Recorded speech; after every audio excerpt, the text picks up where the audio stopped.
Assalamualaikum warahmatullahi wabarakatuh.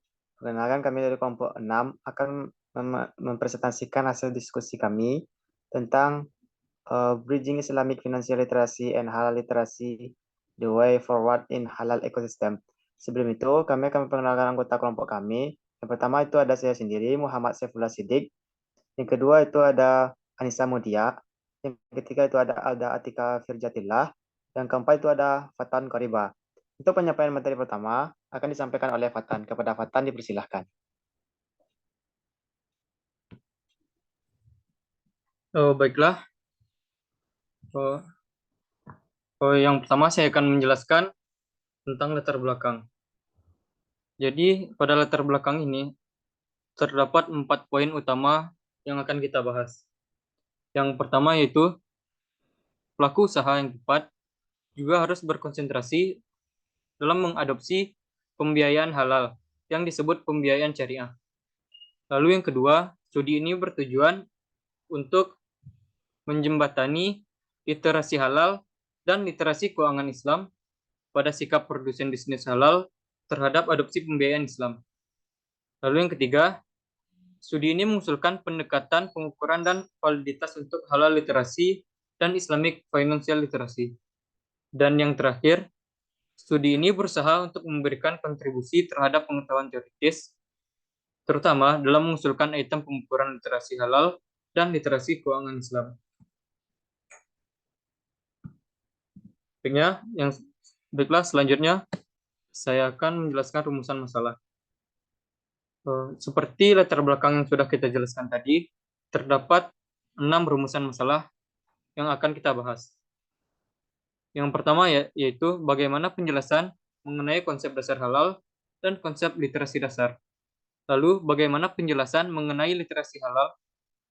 Yang ketiga, bagaimana penjelasan mengenai literasi keuangan Islam.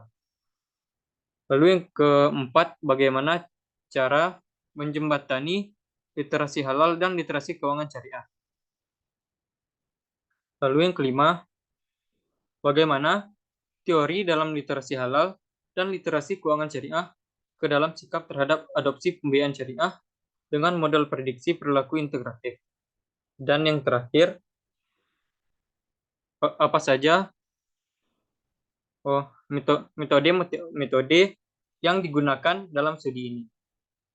Baiklah, sekian dari saya kembalikan kepada moderator. Baik, terima kasih Fatan. Untuk penyampaian materi selanjutnya akan disampaikan oleh Anissa Mutia. Kepada Anissa dipersilahkan. Baik, terima kasih moderator. Selanjutnya yaitu tentang kerangka pemikiran. Nah, dari gambar ini dapat dilihat literasi halal dan literasi keuangan Islam yang ada menghasilkan sikap terhadap pembiayaan Islam yang mana menjadi dasar dari niat menggunakan pembiayaan Islam. Dan tidak hanya itu, ada pun norma subjektif serta dirasakan perilaku kontrol sebagai dasar niat menggunakan biaya Islam tersebut.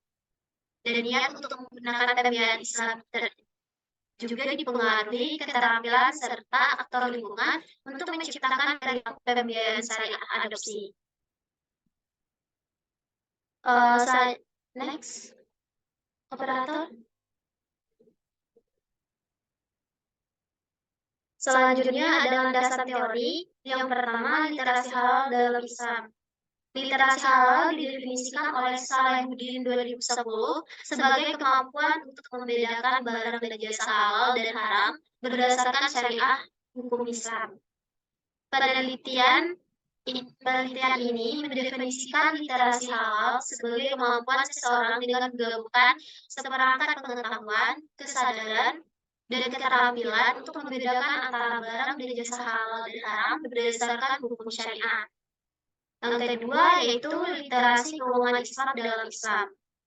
Menurut Baba et al. 2014 mendefinisikan literasi keuangan sebagai campuran kesadaran, pengetahuan, keterampilan, sikap dan perilaku yang penting untuk membuat keputusan keuangan yang sehat dan juga akhirnya mencapai kesejahteraan keuangan individu.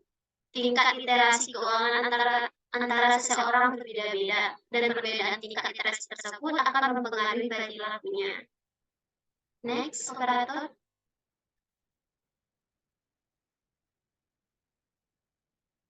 Selanjutnya yaitu hipotesa dalam penelitian.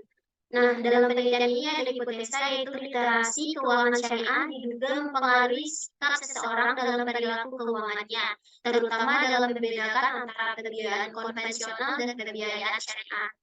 Hal ini juga diasumsikan bahwa seseorang dengan keuangan buta huruf keuangan Islam akan mengakibatkan kesalahan keputusan keuangan dan membedakan antara pembiayaan konvensional dan syariah. Sekian dari saya kembalikan kepada moderator. Terima kasih. Terima kasih Anissa. Baiklah, selanjutnya saya sendiri akan menjelaskan tentang teknik analisis data. Nah, penelitian ini menggunakan metodologi kualitatif dan kuantitatif dan mempekerjakan 200 responden berdasarkan kuota sampling.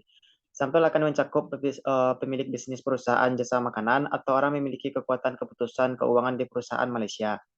Menurut Churchill, menjalankan 8 langkah untuk mengembangkan ukuran konstruksi pemasaran yang lebih baik. Nah, langkah-langkahnya itu pertama, tentukan domain konstruksi. Yang kedua itu menghasilkan sampel item. Yang ketiga, mengumpulkan data. Yang keempat, memurnikan ukuran. Yang kelima, mengumpulkan data. Yang keenam, menilai keandalan. Yang ketujuh, menilai validitas. Dan kedelapan, mengembangkan norma. Halal literasi dan Islamic Financial Literasi akan diukur dengan menggunakan soal tes benar dan salah. Benar atau salah. Terdapat 23 item pengukuran untuk halal literasi dan 17 item untuk istilah literasi keuangan syariah. Setelah pretest item-item tersebut akan dinilai menggunakan pool 1 untuk jawaban yang benar dan min 1 untuk jawaban yang salah, serta 0 untuk jawaban yang tidak dijawab. Kemudian hasil scoring akan dianalisis menggunakan confirmatory factor analysis atau CFA menggunakan metode weighted score untuk memvaliditas konstruk. Next, operator. Selanjutnya itu ada tabel operasional variabel penelitian. Di sini ada untuk yang pertama itu pengukuran untuk literasi halal itu ada 23 item seperti saya sebutkan tadi. Nah, untuk itu ada kodenya HL 01 sampai 23 itu ada itemnya dan lanjut itu ada kunci-kunci itu untuk X itu dapat dikatakan itu salah kalau V atau checklist itu merupakan benar. Sini contohnya bangkai nomor 1 HL01 bangkai hewan diperbolehkan halal untuk dimakan. Itu artinya salah bahwasanya bangkai hewan halal untuk dimakan. Nah, ada contoh juga HL03 di mana tidak diperbolehkan tidak diperbolehkan haram untuk dimakan itu benar karena dilarang tidak dibolehkan haram untuk dimakan berarti itu benar. Yang sebelahnya itu ada pengukuran diusulkan untuk literasi keuangan Islam itu ada 17 item di mana untuk kuncinya itu sama seperti yang di sebelahnya. Bahwanya untuk V itu benar, yang untuk X itu salah. Di mana sini contohnya HL01 yaitu metode keuangan Islam bebas bunga. Itu benar. Bahwasanya dalam keuangan Islam itu tidak dibenarkan adanya bunga. Sedangkan untuk HL03 membeli saham pada fluktuasi harga jangka pendek bukanlah spekulasi. Itu merupakan salah. Sekian penjelasan dari saya. Untuk penjelasan berikutnya akan dijelaskan oleh Alda. Kepada Alda dipersilahkan. Baiklah, terima kasih moderator. Selanjutnya kita berada pada implikasi penelitian. Yang pertama yaitu meningkatkan kesadaran konsumen. Konsumen akan menjadi lebih sadar tentang prinsip-prinsip keuangan Islam dan halal, serta memperoleh keterampilan dan pengetahuan yang diperlukan untuk mengelola keuangan dan memilih produk halal. Yang kedua yaitu meningkatkan kualitas produk. Karena studi ini juga dapat membantu meningkatkan inovasi dan pengembangan produk halal baru yang sesuai dengan kebutuhan konsumen muslim. Yang ketiga yaitu meningkatkan kebutuhan pertumbuhan ekonomi, yaitu hal ini akan mendorong pertumbuhan ekonomi dan membuka peluang bisnis baru di sektor halal. Yang keempat yaitu meningkatkan regulasi, karena membantu melindungi konsumen muslim dari produk yang tidak halal dan memastikan bahwa produk yang diproduksi dan dijual di pasar memenuhi standar halal yang ketat. Selanjutnya, moderator. Selanjutnya itu hasil dari penelitian ini, yaitu pertama, literasi keuangan Islam dan literasi halal memiliki peran penting dalam ekosistem halal, terutama dalam mempengaruhi perilaku konsumen dan dalam memilih produk dan layanan. Yang kedua yaitu konsumen muslim membutuhkan literasi keuangan Islam dan literasi halal yang cukup untuk memilih produk keuangan dan produk konsumsi yang sesuai dengan prinsip-prinsip halal. Yang ketiga yaitu produsen dan pedagang halal perlu meningkatkan literasi halal mereka untuk memastikan bahwa produk yang mereka produksi dan jual memenuhi persyaratan halal. Yang keempat yaitu peningkatan literasi keuangan Islam dan literasi halal di kalangan masyarakat. Dan bisnis dapat membantu meningkatkan pertumbuhan ekonomi di sektor halal. Yang kelima yaitu regulasi dan kebijakan yang lebih kuat perlu diterapkan untuk memastikan bahwa produk halal yang diproduksi dan dijual di pasar memenuhi standar halal yang ketat dan melindungi konsumen muslim dari produk-produk yang tidak halal. Dan demikian, studi ini memberi pandangan yang jelas tentang penelitian pentingnya literasi keuangan Islam dan literasi halal dalam ekosistem halal dan menunjukkan bahwa peningkatannya dapat memberi manfaat bagi masyarakat muslim dan bisnis yang beroperasi di sektor halal. Selanjutnya, moderator. Next. Dan penelitian masa depan berdasarkan dari Bridging Islamic Financial Literacy dan Halal Literasi, yaitu pertama, studi tentang pengaruh literasi keuangan Islam dan literasi halal terhadap produk konsumen dalam memilih produk keuangan dan produk konsumsi halal. Yang kedua yaitu studi tentang efektivitas program pelatihan literasi keuangan dan literasi halal dalam meningkatkan pengetahuan dan keterampilan masyarakat dan bisnis di sektor halal.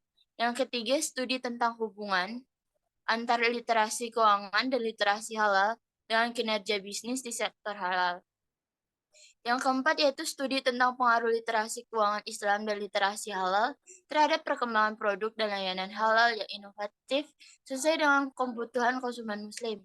Yang kelima yaitu studi tentang dampak literasi keuangan Islam dan literasi halal terhadap pertumbuhan ekonomi di sektor halal.